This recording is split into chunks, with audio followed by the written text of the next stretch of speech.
मेरा YouTube channel देख रहे सभी दर्शकों को मेरा आप सभी को सादर सत श्री अकाल, नमस्कार। जिस भी टाइम पर आप इसको देख रहे हैं उसी टाइम के मुताबिक आपको good morning, good afternoon, good evening. मेरे वीडियोज़ को आप सभी बहुत पसंद कर रहे हैं और आपको सही तरीके से आइल्स का एग्ज़ाम पास करवाने के लिए मैं ये एफ़र्ट कर रहा हूँ, क्योंकि मैं देखता हूँ कि बहुत सारे स्टूडेंट्स बार बार फेल हो रहे हैं, उतने स्कोर नहीं कर पा रहे हैं जितना उन्हें करना चाहिए।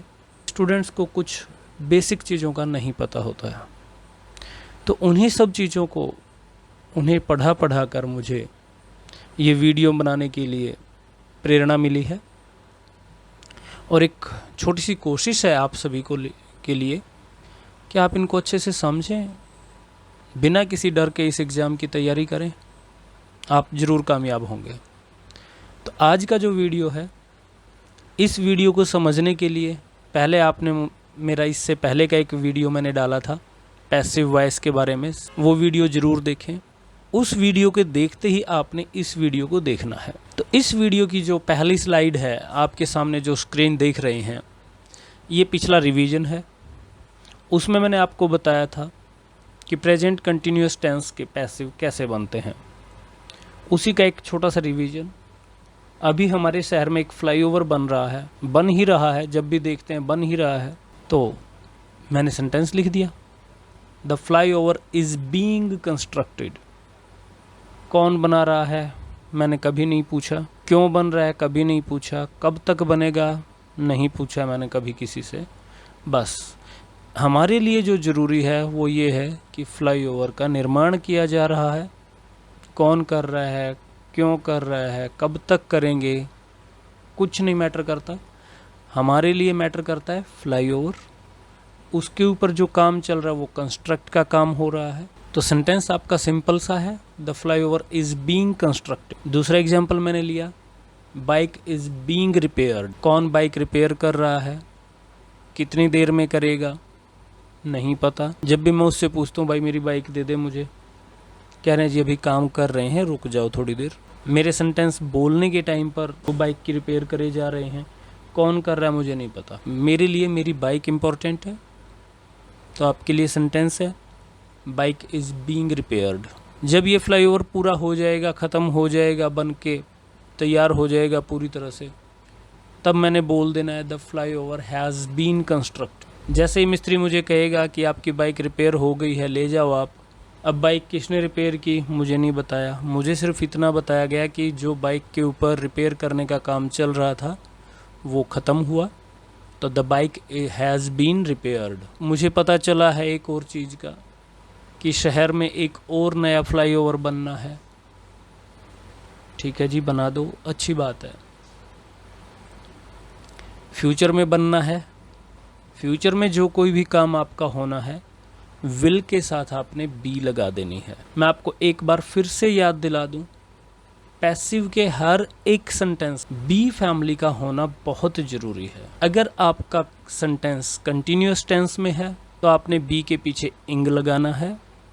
अगर आपका सेंटेंस प्रेजेंट परफेक्ट टेंस में है, प्रेजेंट परफेक्ट टेंस का मतलब होता है जब कोई काम ख़त्म हो गया है, जब कोई काम आपका पूरा हो गया है, तब आपने हैज़ हैव के साथ बी की थर्ड फॉर्म लगानी है, been. The flyover has been constructed. उसी तरह से विल को अपने साथ चाहिए बी की फर्स्ट फॉर्म। तो जब कोई काम फ्यूचर में हो रहा होगा, फ्यूचर में विल के साथ आपको चाहिए बी की फर्स्ट फॉर्म। जो कोई भी काम फ्यूचर में होना है उसके लिए आप यूज करेंगे फ्लाईओवर विल बी कंस्ट्रक्टेड। जो कोई भी काम होना है उसकी आपने हमेशा थर्ड फॉर्म देनी ज़रूरी है। अब उसी तरह से मेरी बाइक भी रिपेयर की जाएगी। जब मैंने उसको कहा कि मुझे बाइक रिपेयर करनी है तो उसने कहा खड़ी कर जाओ। मैंने 2 घंटे बाद जाके उससे पता किया जी मेरी बाइक रिपेयर हो गई, कहते नहीं जी अभी नहीं हुई है, होएगी आपकी बाइक रिपेयर। कौन करेगा कोई नहीं बताया। तो कोई भी काम आने वाले टाइम में होना है, वो काम के लिए उस सेंटेंस को बनाने के लिए आपने bike will be repaired, flyover will be constructed, या कोई और काम आप कहना चाहें। आपके घर में जैसे पेंट होना है, आपके घर को पेंट होना है, तो my house will be painted. ये थे आपके सिंपल सेंटेंसेस। मुझे उम्मीद है कि आप इससे पैसिव वॉइस को अच्छे से समझ गए होंगे। अभी आपने सीखा प्रेजेंट कंटिन्यूस टेंस में, प्रेजेंट परफेक्ट टेंस में और फ्यूचर इंडेफिनिट टेंस में पैसिव कैसे बनते हैं। जो हमारा पिछला वीडियो था उसमें हमने डिस्कस किया था कि आपने आइल्स के एग्ज़ाम में पैसिव के सेंटेंसेस डायरेक्ट लिखने होते हैं। कोई आपको वहाँ पर एक्टिव में टेंस नहीं देने वाला है कि हमने आपको एक्टिव दे दिया अब इसका पैसिव बनाइए, ऐसा नहीं होता। तो अब प्रेजेंट सिंपल टेंस या कहिए प्रेजेंट इंडेफिनिट टेंस, उसके सेंटेंसेस कैसे बनते हैं वो सीखते हैं। सबसे पहले तो आपने ये ध्यान रखना है कि प्रेजेंट सिंपल टेंस वो होता है जो काम बार बार रिपीट होता है। ज़रूरी नहीं है कि वो हर रोज़ हो, चाहे हफ्ते में एक बार हो, बस वो हफ्ते बाद रिपीट होता हो, चाहे वो महीने में एक बार हो, चाहे वो साल में एक बार हो जैसे आपका बर्थडे, चाहे कोई घटना 4 साल बाद होती हो। तो जो कोई भी चीज़ बार बार रिपीट होती है वो प्रेजेंट सिंपल टेंस होता है। अब लोहड़ी का त्यौहार देखिए, हम हर साल मनाते हैं, 13 जनवरी को मनाते हैं, साल में एक बार आता है। कोई आपसे पूछे कि क्या आपके घर में या आपके स्टेट में लोहड़ी मनाई जाती है, तो आप यही कहेंगे ना, जी हाँ लोहड़ी हमारे यहाँ मनाई जाती है। आपने ये तो नहीं बताया कि मैं मनाता हूँ, ये तो नहीं बताया कि हमारे घर के सभी मेंबर मनाते हैं। जब आपके घर में लोहड़ी मनाई जाती तो सभी मनाते हैं। तो जो कोई भी काम आपका बार बार रिपीट होता है वो आपका प्रेजेंट इंडेफिनिट टेंस होता है। अब जितने भी त्यौहार हैं हमारे, सारे के सारे सेंटेंसेस जब आप लिखेंगे तो इनको कोशिश कीजिए कि आप पैसिव वॉइस में लिखें। उसके लिए मैंने एग्जाम्पल लिए हैं। Lohri is celebrated on 13th जनवरी। इस सेंटेंस का जो स्ट्रक्चर है वो ये है कि इट प्लस इज या आर प्लस वर्ब की थर्ड फॉर्म।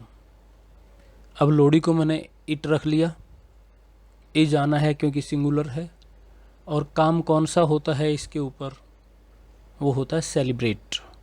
उसकी आपने थर्ड फॉर्म रखनी है। नेक्स्ट सेंटेंस है, मैंने सेंटेंस को थोड़ा सा बड़ा लिखने की कोशिश की है। The festival of Baisakhi is celebrated in the month of April.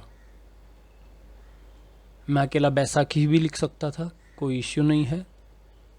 इन अप्रैल भी लिख सकता था, वो भी कोई इश्यू नहीं है। लेकिन जब आप ऐसे सेंटेंस लिखेंगे तो आपकी लैंग्वेज जो है इम्प्रेसिव बनेगी। अगला सेंटेंस है, Diwali is celebrated in the months of October और नवंबर।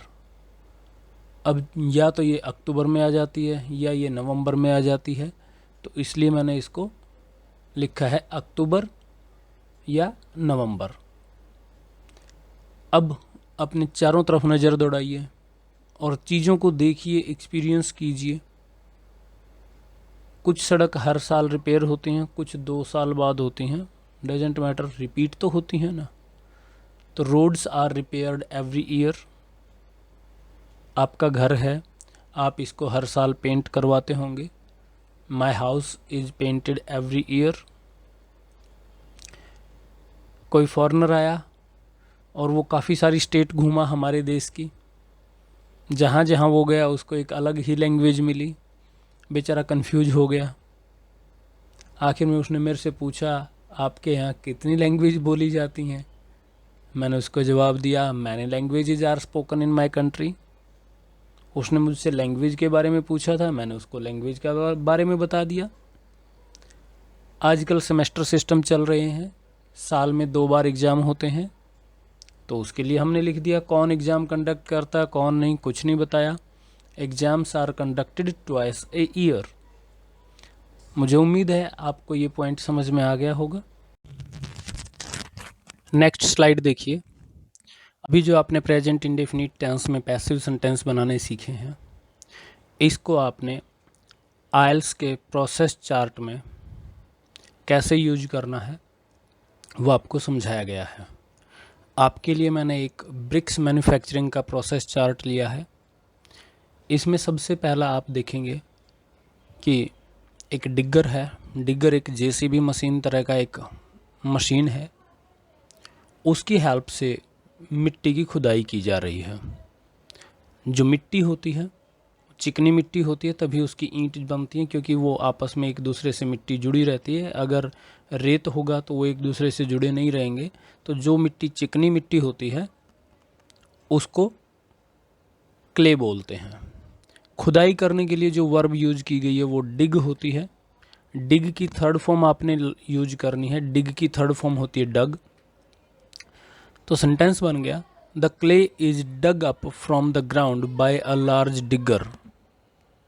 इसके बाद जो नेक्स्ट स्टेप है, आप देखेंगे कि वो जो मिट्टी थी वो एक जाली के ऊपर रख दी गई है। रखने की इंग्लिश प्लेस होती है, ये वर्ब है यहाँ पर। सेंटेंस बना दिया गया, the clay is placed onto a metal grid. जाली को ग्रिड कहा गया है क्योंकि वो लोहे की है, किसी धातु की बनी हुई है, तो उसको मेटल कहा गया है। नेक्स्ट सेंटेंस देखेंगे, इस मेटल ग्रिड का इस्तेमाल किस लिए होता है? वो होता है मिट्टी को छोटे छोटे टुकड़ों में करने के लिए। तो this metal grid is used to break up the clay into small pieces. इसके बाद एक रोलर की हेल्प से उस मिट्टी को बिल्कुल बारीक पीस दिया जाता है। तो इस प्रोसेस में लिखा गया, a roller is also used for this process. अब यहाँ पर ये सैंड बन गई है, मिट्टी बन गई है। तो मिट्टी और पानी को, रेत और पानी को मिलाया गया है। Sand and water are added to the clay. अब इसके बाद नेक्स्ट है, this mixture is turned into bricks by either placing it into a mould और यूजिंग ए वायर कटर। अब वो जो मिट्टी का एक पेड़ा सा बन गया है, काफ़ी हैवी आप देखेंगे, तो उसको ईंट की शक्ल देने के लिए या तो आप किसी सांचे में फिट करते हैं उसको, सांचा एक तरह का फ्रेम होता है, या उसको वायर कटर की हेल्प से काटते हैं। इसके बाद ये ईंटें सूखने के लिए 24 से 48 घंटे के लिए एक ओवन में रखी जाती हैं। इस प्रोसेस को भी कौन करता है कौन नहीं, कोई मैटर नहीं है। These bricks are placed in an oven to dry for 24 to 48 hours। इसके बाद का जो सेंटेंस है, सेंटेंस नंबर 8, ये मैंने एक्टिव में ही लिखा है क्योंकि बहुत सारे काम आपने एक्टिव वॉइस में भी लिखने होते हैं, तभी आपकी लैंग्वेज की वैरायटी का, आपकी लैंग्वेज की गहराई का पता लगता है। The bricks go through a heating and cooling process. Next sentence है, they are heated in a kiln at a moderate and then a high temperature. They are heated, देखिए इनको गर्म किया जाता है, कौन करता है, डजेंट मैटर। नेक्स्ट सेंटेंस है, they are cooled in a chamber for 2 to 3 days। They are cooled, फिर से आ गया, इनको ठंडा किया जाता है। चैम्बर का मतलब होता है एक कमरा कह लीजिए। The bricks are packed and delivered to their destinations. Destinations होता है जहाँ उन्होंने पहुँचना होता है, उनकी मंजिल पर पहुँचा दी जाती हैं। जहाँ कहीं भी कंस्ट्रक्शन हो रहा होगा वहीं पर भेज दी जाती हैं। पैक्ड माने जैसे लोड करना, डिलीवर्ड माने पहुँचाना। तो आपको ये सिंपल सेंटेंस समझ में आ गए होंगे। प्रोसेस ऑफ मिल्क प्रोडक्शन, इसमें आप देखेंगे फर्स्ट प्रोसेस गाय के चरने से स्टार्ट होता है, वो आपने एक्टिव में लिख देना है। सेकंड जो है वो सारा का सारा पैसिव में आपने लिखना है।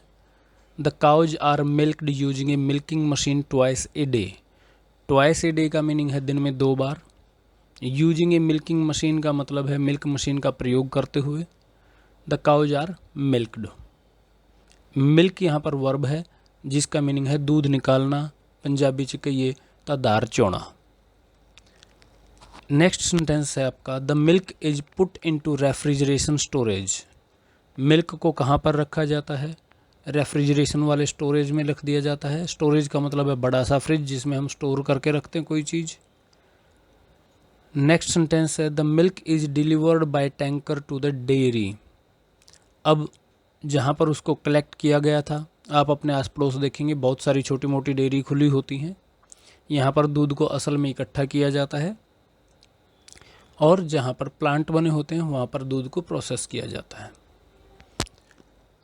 अब प्लांट में क्या होता है? Cream, cheese and butter are produced from milk. जो मिल्क वहाँ पर गया था उस दूध को प्रोसेस करके उसमें से क्रीम, पनीर और मक्खन बनाया जाता है। एक स्टेप और है, वो है मिल्क इज पैस्चराइज्ड। पैस्चराइज्ड का मीनिंग होता है किसी भी दूध को बहुत तेज़ आंच पर गर्म करना और उसके बाद उसको धीरे धीरे ठंडा करना। तो एक प्रोसेस है जो लुई पास्चर नाम के विज्ञानी ने सुझाया था, उसके नाम पर इस प्रोसेस का नाम जो है पैस्चराइज्ड पड़ गया। The items are packed into boxes. अब वो आइटम कौन कौन से बने थे? हमें मिले थे क्रीम मिली थी, चीज़ मिले थे, बटर और मिल्क। ये सभी आइटम जब तैयार हो गए तो इनको पैक कर दिया गया बॉक्सेज में और फिर इन बॉक्सेज को दुकानों के ऊपर शेल्फ में लगा दिया गया। The milk products are stacked onto shelves. Shelf का प्लूरल है शेल्व्स, इसलिए ये शेल्व्स आया है। शेल्फ होती हैं जैसे दुकानों में आप देखते हैं शोकेस टाइप की, वो चीज़ें। स्टैक का मतलब होता है एक के ऊपर एक चीज़ लगा देना। आप फोटो देखेंगे तो उसमें देखेंगे स्टेप वाइज प्रोडक्ट्स आपके लगे हुए हैं रैक में। तो आपको सिंपल पैसिव वॉइस में सेंटेंस बनाने आ गए होंगे। ये 2 एग्जाम्पल मैंने आपके लिए लिए हैं। मैं आपके साथ एक बार फिर से हाजिर होऊंगा पैसिव वॉइस में कुछ हैवी स्ट्रक्चर लेकर। तब तक के लिए आप प्लीज़ पैसिव की बेसिक्स को अच्छे से समझिएगा। Happy learning.